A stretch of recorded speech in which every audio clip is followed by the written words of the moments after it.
नमस्कार दोस्तों, स्वागत है आपका द पॉलिटिकल टेस्ट में और मैं हूं अजय सिन्हा। दोस्तों, जिस चीज का डर था वही हो रहा है, यानी बीएसपी सुप्रीमो मायावती के खिलाफ विरोधियों ने जो साजिश रची थी कि किस तरह से उनको राजनीतिक रूप से तोड़ा जाए और उसके बाद उन पर व्यक्तिगत हमले किए जाएं, वो बात सही होती नजर आ रही है। दोस्तों, सबको पता है कि लोकसभा चुनाव 2024 में बीएसपी के हिस्से 0 सीटें आई हैं, लेकिन सबसे बड़ी बात क्या है कि ये हार उतनी मायने नहीं रखती है। लेकिन जिस तरह से अब सियासी हमले किए जा रहे हैं, जिस तरह से जो है उन पर व्यक्तिगत टिप्पणियां की जा रही हैं, वो बीएसपी सुप्रीमो के मनोबल को और उनके समर्थकों को उलझाने के लिए, उनके मनोबल को तोड़ने की एक कुत्सित प्रयास, एक जो है कोशिश जो है वो की जा रही है। दोस्तों, सबको पता है कि बीएसपी सुप्रीमो मायावती बहुजनों की सबसे बड़ी नेता है, यानी भारत में अगर बात की जाए तो उनसे बड़ा राजनेता इतने ज्यादा संघर्षों के बाद आज कोई नहीं है जो बना इतने ज्यादा संघर्षों के बाद। लेकिन आज जिस तरह से उन पर कमेंट किए गए, जिस तरह से उन पर व्यक्तिगत टिप्पणी की गई, वो हताश और निराश करने वाली है। बीएसपी सुप्रीमो मायावती को किस तरह से राजनीतिक साजिश के तहत कथित रूप से तोड़ने की कोशिश हुई, यह सबने देखा कि पहले उनको बीजेपी की बी टीम बताया गया, आरोप झूठे लगाए गए और उनको चुनाव में किस तरह से दरकिनार करने की कोशिश की गई, और उसके बाद बीच चुनाव संविधान का मुद्दा उठाकर जो बीएसपी के वोटर्स थे उन वोटर्स में सेंध लगाने की कोशिश हुई और बड़ा हिस्सा वोट का जो है वो इंडी गठबंधन ने अपने पाले में कर लिया। अब वही सोशल मीडिया पर यानी ट्विटर पर जो है दोस्तों, KRK, आप सबको पता होगा कि KRK जो कमाल आर खान हैं, वो एक आध फिल्में बनाई थी, आप सबने पता नहीं देखी हो कि ना देखी हो, लेकिन बहुत ज्यादा ट्रोल भी किए जाते हैं और फिल्मों पर अपनी टिप्पणी करते रहते हैं। लेकिन उन्होंने आज बीएसपी सुप्रीमो मायावती पर वो टिप्पणी की जो मैं बोल भी नहीं सकता, यानी व्यक्तिगत तौर पर हमला तो किया ही किया, उनकी जाति पर हमला किया। और दोस्तों, सबसे बड़ी बात यह है कि जो करोड़ों लोग बीएसपी सुप्रीमो को जिंदा देवी की तरह पूजते हैं, उन करोड़ों लोगों की आस्था के साथ साथ उन करोड़ों लोगों पर भी, उनकी जाति पर भी हमला किया है। दोस्तों, आज बीएसपी सुप्रीमो मायावती ने हार की समीक्षा के बाद एक प्रेस नोट जारी किया और उस प्रेस नोट में पहले तो सबका शुक्रिया और धन्यवाद दिया और ये चुनाव आयोग से अपील भी की कि इस तरह से इतना लंबा इलेक्शन और इतनी भीषण गर्मी में इलेक्शन आगे से ना करवाया जाए। वहीं उन्होंने ये भी कहा कि हार की समीक्षा की जा रही है, लेकिन सबसे मुख्य उन्होंने बात मुस्लिम समुदाय पर की कि जिस तरह से उन्होंने वोट दिया था, उन्होंने माफ कीजिएगा टिकट दिया था बीएसपी सुप्रीमो मायावती ने, तो उसको लेकर उन्होंने कहा कि शायद जो मुस्लिम वोटर, जो मुस्लिम समाज बीएसपी के साथ हमेशा रहा है, लेकिन वो पिछले चुनाव में और इस चुनाव में शायद बीएसपी को ठीक से समझ नहीं पाया, तो जो वोट उनको नहीं मिले, यानी मुस्लिम वर्ग का समर्थन नहीं मिला, तो अब आगे से जितना ज्यादा टिकट दिए गए थे, यानी सबसे ज्यादा टिकट बीएसपी सुप्रीमो मायावती ने दिए थे, तो आगे से ये समीक्षा की जाएगी और देख के टिकट दिया जाएगा। क्योंकि दोस्तों, सबसे बड़ी बात यह है कि आप जो है 1/4 से ज्यादा अगर किसी समुदाय को टिकट देते हैं तो उससे आप अपेक्षा करते हैं कि वहां से भी वोट मिलेगा, लेकिन वोट के नाम पर बहुत कम वोट मिले, यानी ना के बराबर वोट मिले, इसको लेकर समीक्षा हर राजनीतिक दल करता है। बीएसपी सुप्रीमो मायावती ने भी की। हर राजनीतिक दल जो है वो जो सच होता है वो नहीं बोल पाता है, बीएसपी सुप्रीमो मायावती के जो दिल में होता है वो बोल देती है, उन्होंने वही चीज बोली। लेकिन उसके बाद KRK की तरफ से उनको टारगेट किया गया। KRK की तरफ से भद्दी और अभद्र टिप्पणियां बीएसपी सुप्रीमो मायावती पर की गई, और ना सिर्फ उन पर टिप्पणी की गई, उनकी जाति पर टिप्पणी की गई, यहां तक कि उनको सबसे बड़ा करप्ट लीडर जो है वो KRK ने कहा। उसके बाद से ट्विटर पर ट्रेंड करने लगा। बीएसपी सुप्रीमो के समर्थकों ने KRK को कायदे से जो है वो उनके खिलाफ जो है टिप्पणियां की, कायदे से जो है ट्वीट किए और ट्रेंड कर रहा है अरेस्ट KRK। लेकिन सबसे बड़ी बात क्या है, सबसे बड़ी बात देखने की है कि एक ट्वीट में केआरके जो है वो चंद्रशेखर आजाद की जीत पर उनको बधाई देते हैं और कहते हैं कि एक बॉस की तरह आप जीते, जिस तरह राहुल गांधी और अखिलेश यादव जीते, वही बीएसपी सुप्रीमो पे व्यक्तिगत टिप्पणी करते हैं। ये ट्वीट बताते हैं, दोनों ट्वीट बताते हैं कि चंद्रशेखर आजाद की बढ़ाई करना उनकी जीत पर, उनको बॉस की तरह ट्रीट करना कि बॉस की तरह वो जीते, राहुल गांधी अखिलेश यादव की तारीफ करना, वहीं दूसरी ओर बीएसपी सुप्रीमो जो बहुत बड़ी नेता हैं देश की, बहुत संघर्ष के बाद बनी है, उन पर इस तरह की अमर्यादित टिप्पणी करना, उनकी जाति पर टिप्पणी करना,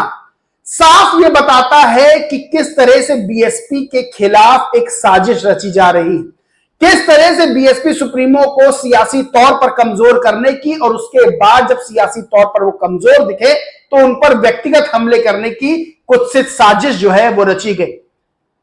0 सीटें भले ही बीएसपी की आई, लेकिन बीएसपी बेहद मजबूत पार्टी है और उसका एक बड़ा अपना वोट बैंक है, जिस वोट बैंक में दूसरे दलों ने सेंध लगाने की कोशिश की, खास तौर से इंडी गठबंधन की तरफ से, कि संविधान का मुद्दा उठा के बताया गया कि वो जो है पार्टियां बहुजन हितैषी हैं, दलित हितैषी हैं, तो उनको वोट दिया जाए, और बहुत हिस्सा वोट का उनको मिला भी। यानी एक तरफ बीएसपी सुप्रीमो मायावती को राजनीतिक तौर पर, सियासी तौर पर कमजोर किया गया और अब उन पर व्यक्तिगत हमला किया जा रहा है। यह अलग बात है कि बीएसपी समर्थकों ने मोर्चा तुरंत ही संभाल लिया और मोर्चा संभालते हुए केआरके को मुंह की खानी पड़ गई और ट्विटर पर ट्रेंड हो रहा है अरेस्ट केआरके। चूंकि केआरके देश में है नहीं, देश के बाहर रहते हैं, वरना तो अब तक उनकी गिरफ्तारी भी हो जाती। लेकिन सब सवाल खड़ा हो रहा है केआरके के ट्वीट से कि किस तरह से बीएसपी सुप्रीमो को पहले तोड़ा गया, यानी सियासी रूप से जो है तोड़ा गया और फिर उन पर टिप्पणियां की गई, और एक तरफ चंद्रशेखर की बढ़ाई की गई, राहुल गांधी और अखिलेश यादव की बढ़ाई की गई। इस पूरे मामले में सवाल उन पर भी खड़े हो रहे हैं। सबसे ज्यादा तारीफ के काबिल बीएसपी के समर्थक है जो मोर्चा लिए हुए हैं और जिन्होंने ट्रेंड करवा दिया कि अरेस्ट केआरके ट्रेंड कर रहा है, आप ट्विटर पर जाके देख भी सकते हैं। लेकिन सबसे ज्यादा अफसोसनाक बात यह है कि जो अपने आप को बहुजन पत्रकार कहते हैं, जो बहुजन समाज की खबरें चलाते हैं, जो बीएसपी सुप्रीमो मायावती की खबरें चलाने का दावा करते हैं, उनका अभी तक कोई भी वीडियो इस तरह का सामने नहीं आया है जो बीएसपी सुप्रीमो के समर्थन में हो। और केआरके ने जिस तरह की बदतमीजी की, जिस तरह की अभद्रता की, जिस तरह की विवादित टिप्पणी, अभद्र टिप्पणी की बीएसपी सुप्रीमो पे, उसके खिलाफ हो, तो सवाल ये खड़ा होता है कि बीएसपी के समर्थक तो मोर्चा ले रहे हैं, लेकिन क्या वो यूट्यूबर्स, क्या वो मीडिया जो अपने आप को बहुजन मीडिया कहता है, क्या वो बीएसपी सुप्रीमो के समर्थन में खड़ा है? दोस्तों, सबसे बड़ी बात यही है, और ये बात के सवाल भी उठे, बीएसपी समर्थकों ने सवाल उठाए, बहुजन लोगों ने भी सवाल उठाए कि बीएसपी सुप्रीमो यानी बीएसपी को कमजोर करने की साजिश है, और किस तरह से बीएसपी जैसे ही कमजोर होती है वैसे ही बहुजनों का, दलितों का अपमान शुरू हो जाता है। और ये बात आज केआरके के ट्वीट में देखने को भी साफ तौर पर मिल गई कि कल रिजल्ट रात में आया, बीएसपी को 0 सीटें मिली और आज बीएसपी सुप्रीमो मायावती पर अभद्र विवादित टिप्पणी कर दी गई। यह बात साफ हो गई है कि संविधान के मुद्दे पर बीएसपी को छोड़ के जिन्होंने वोट दूसरे राजनीतिक दलों को दिया, अब वो बीएसपी सुप्रीमो का अपमान देखकर अंदर ही अंदर दुखी तो हो रहे होंगे, और उनको होना भी चाहिए, क्योंकि बीएसपी एक ऐसी पार्टी है जिसने हमेशा बहुजनों की आवाज उठाई है। 4 बार उत्तर प्रदेश की मुख्यमंत्री बीएसपी सुप्रीमो मायावती रही और उन्होंने हमेशा बहुजनों के सम्मान के लिए काम किया। लेकिन आज जिस तरह से केआरके जैसे व्यक्ति ने उन पर टिप्पणी की, और उस टिप्पणी के विरोध में जो खुद को बहुजन मीडिया कहते हैं वो सामने नहीं आया, ये भी बहुत अफसोसनाक बात है। और जिस तरह से चंद्रशेखर की तारीफ की, जिस तरह से राहुल अखिलेश की तारीफ की और बीएसपी सुप्रीमो पर आरोप लगाए गए, उनको करप्ट लीडर कहा गया, उनकी जाति पर सवाल खड़े किए गए, और भी बहुत चीजें ऐसी की गई हैं जो मैं अपने मुंह से बता भी नहीं सकता हूं। तो सबसे बड़ा सवाल यही खड़ा होता है कि क्या बीएसपी के विरोधी जो हैं वो बीएसपी के खिलाफ साजिशों में कामयाब होते जा रहे हैं? क्योंकि एक तरफ पहले बीएसपी सुप्रीमो मायावती को दौलत की बेटी कहना, यानी इलेक्टोरल बॉन्ड जब सामने आते हैं तो बीएसपी सुप्रीमो को एक भी रुपया चंदे के रूप में दोस्तों नहीं मिला, यानी बीएसपी सुप्रीमो एक भी रुपया चंदे के रूप में नहीं लेती है और साफ कहती है कि वो धन्ना सेठू की पार्टी नहीं है, फिर भी उन पे आरोप दौलत की बेटी होने का लगाते हैं। दूसरी तरफ बीजेपी की बी टीम होने का आरोप लगाना, यानी बीएसपी सुप्रीमो अपने दम पर चुनाव लड़ी, चुनाव लड़कर वो हिम्मत से लड़ी, हिम्मत से लड़ने वाला चाहे हारे चाहे जीते लेकिन आखिरी में जीत उसी की मानी जाती है, और बीएसपी सुप्रीमो हिम्मत से लड़ी, भले ही 0 सीटें आई,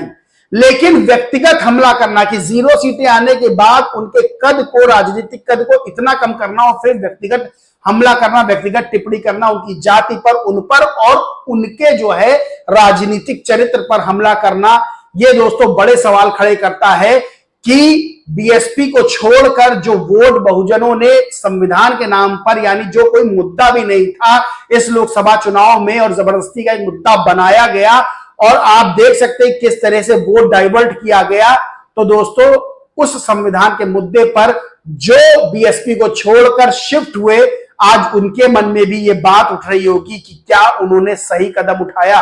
क्योंकि बीएसपी सुप्रीमो इकलौती देश की ऐसी नेताओं, सबसे बड़ी नेता जिन्होंने बहुजनों के लिए बहुत काम किया और दलित समुदाय को जो है सर उठाकर, यानी फक्र से उनका सर ऊंचा किया और सर उठाकर जो है जीने का जो हौसला दिया जाता है वो बीएसपी सुप्रीमो ने दिया था, इसमें तो कोई दो राय नहीं है। लेकिन टिप्पणियां ये बताती हैं, पहले बीएसपी की हार होना लोकसभा चुनाव में, उसके बाद बीएसपी सुप्रीमो पर इस तरह की टिप्पणी होना, वो बताता है कि विरोधी कहीं ना कहीं बीएसपी के खिलाफ जो साजिशें कर रहे हैं उसमें जो है वो कहीं ना कहीं कामयाब हो रहे हैं। और सबसे बड़ी बात यह है कि बीएसपी की ओर से जो बीएसपी समर्थक है उन्होंने दिखा दिया कि वो चट्टान की तरह खड़े हुए हैं। बीएसपी सुप्रीमो पे हमला, सियासी हमला, वो अपने ऊपर हमला मान रहे हैं और केआरके के खिलाफ अरेस्ट केआरके ट्विटर पर ट्रेंड करा रहे हैं और मजबूती से डटे हुए हैं। दोस्तों इस पूरे मामले पर आपका क्या मानना है, क्या कहना है, कमेंट करके जरूर बताएं। वीडियो अच्छा लगा हो तो लाइक करें, ग्रुप शेयर करें, चैनल को सब्सक्राइब नहीं किया तो सब्सक्राइब करके बेल आइकन जरूर दबा लें। जय हिंद, जय भारत।